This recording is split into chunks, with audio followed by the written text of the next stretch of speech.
This is the gift of being a human being, is the ability to experience yourself as truth, as love, as compassion.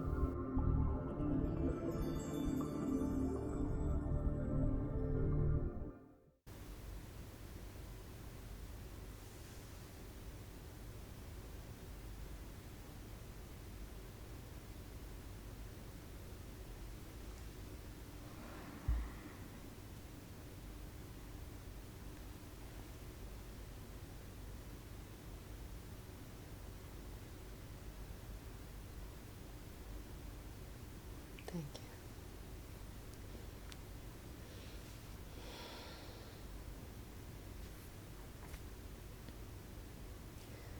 you. Good morning, everybody.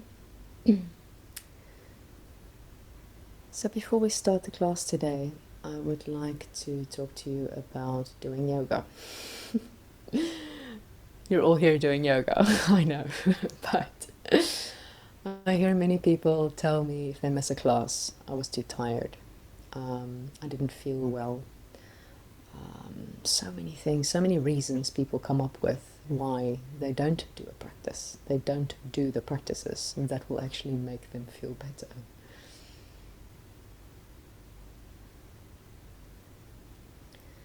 One of the principles of yoga is integration. It's unification. It's becoming one with all of the parts of your being. In this process, it can also revitalize you, it can energize you, it can heal. But sometimes it could also make us a little bit exhausted because some parts of ourself has been so far removed from us that that part is very low in energy.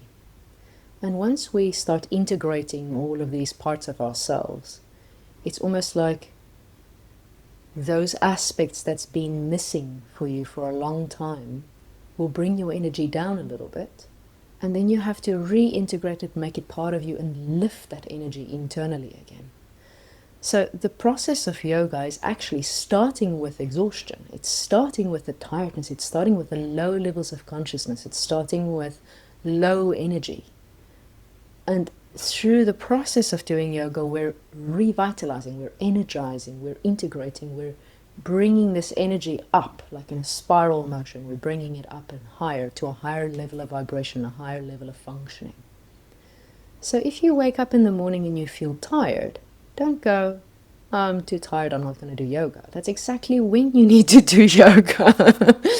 Because the yoga is there to integrate, to balance, to bring that tiredness, to bring it all into the session and work with it and lift it internally, like get rid of the layers that's making you exhausted and going back into the core, into the center, and taking just the essence of those parts of yourself, but without all of the other stuff that you don't need.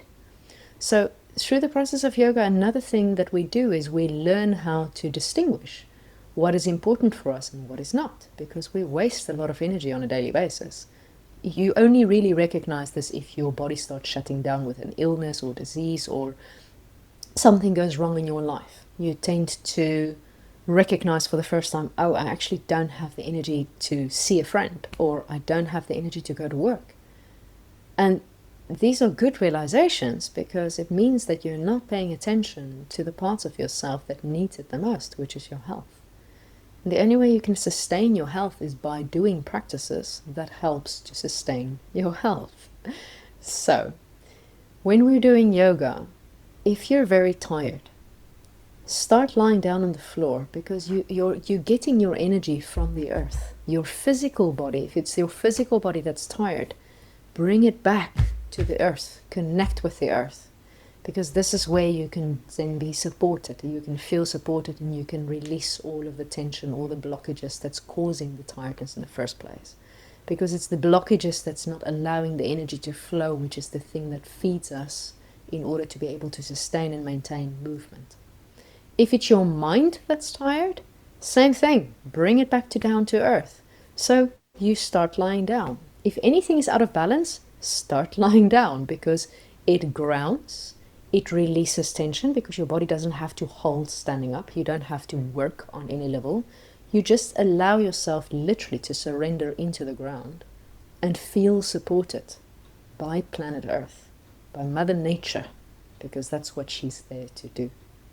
So in that process, you're re-energizing, you're gathering information, and you're releasing all the tension, all the blockages, and all the body starts flowing again. And only once you feel you've done enough time on the ground, this is why Savasana is such a powerful posture, is because you're literally surrendering. It's like you're like a corpse, you're like a dead being. You're just lying there, complete surrender. So by doing that, everything lets go. And then when the impulse comes, when that activation starts again, when your body feels ready to move, then it feels very different. And then it comes from a very different space, because it doesn't matter how tired you are. You can only lie down for so long on planet Earth if you lie down really on the floor in nature, ideally. Not everybody's in nature, but if you can, ideally in nature, that re-energizing will start the process. And at some point, the body will want to move again. But there's no point in going into a yoga practice full on stretching and opening and lifting and doing all of these things. It's not about that. That's not yoga. Yoga is about time on the mat. It doesn't matter what you're doing on the mat. It's about what is your intention, where is your mind. If your mind can be here, on the mat with you, then you're doing yoga. You don't have to move. So, in principle, I can understand if somebody says they don't want to join a class, because most classes they join will be movement-based. And their body may not be ready for that. Their body may need to just be horizontal and rest in a position that is not stressful. So in that situation, yes, don't go to class, but still do your own practice. Still be at home or wherever you can, out in nature. Lie on the grass, lie on the ground. Not on your bed. It's very different lying on your bed. You want to lie on the ground, on a yoga mat, ideally, because it's a little bit of support, but it's also flat. So it supports in the right way. Obviously, if you have serious conditions in your lower back or in your spine, your upper back, you may need a little bit more support, depending on what it is that your condition is. But ideally, just start lying down. If then you have the power to focus your mind on breathing, then start with the breath. Start with a deep breathing meditation that we do in most of the classes. Just focusing on your breath, bringing the breath down into your core, into your center of gravity. And as you release, you're visualizing also. Part of the mind is also a visualization process. You're releasing toxicity, you're releasing tiredness, you're releasing all of the layers that's on top of you that you're carrying on a day-to-day basis. This is what's draining your energy.